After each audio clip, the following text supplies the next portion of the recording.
Online कम करो पैसे कमाओ 5 अक्टूबर कने ऑनलाइन तो थींदा पे लेकिन यकूम कने इस्लामाबाद विच भी है तुस इस्लामाबाद आओ डीजी खान आओ बहावलपुर आओ या मुल्तान आओ तो टुक्कर भी मिलसी हॉस्टल भी मिलसी ते कम भी सिखाए वैसे पैसे थोड़े अपने होसन हॉस्टल दे भी रोटी पानी दे भी ते कम सीखण फीस चीज भी हुण जिंदे बारे खावे वो इस्लामाबाद आवे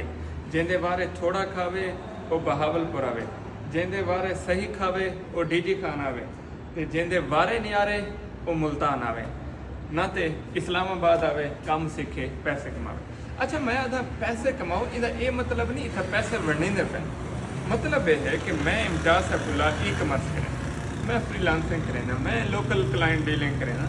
वह काम मैं तुहा को सीखे ना कि मेरा भीरा मैं ये काम किते में इतना लय में मेरे को इतना बचत थी कि मैं फ्रीलांसिंग किते में इतना प्रोजेक्ट किते में मेरे को इतना पैसे मिले मैं लोकल इतना क्लाइंट डील किते में अल्हम्दुलिल्लाह इतना कमता वो तरीक़ेकार मैं तुहा को सीखे ना वो सिखावण का मकसद ये होंदे तुसा भी इहो सीखो तो अगो वधो अगर तुहाडी समझ चाहे तो करो क्योंकि पूरी दुनिया इवें काम करेंदी पई स्मार्ट वर्क करेंदी है ऑनलाइन वर्क करेंदी है ज़्यादा पैसे कमाती है सारे पास रिवाज है असा फिजिकल वर्क करेंगे हैं मेहनत ज़्यादा करेंगे हैं तो थोड़े कमाने हैं मैं मशवरा देना कि यार ऑनलाइन करो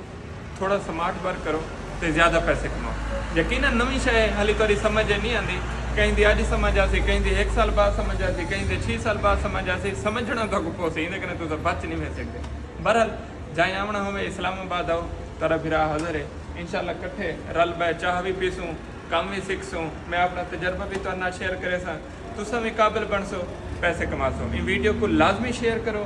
तो कमेंट दे गिनो सारे नंबर शंबर दिते खड़े भला आओ बिस्मिल्लाह।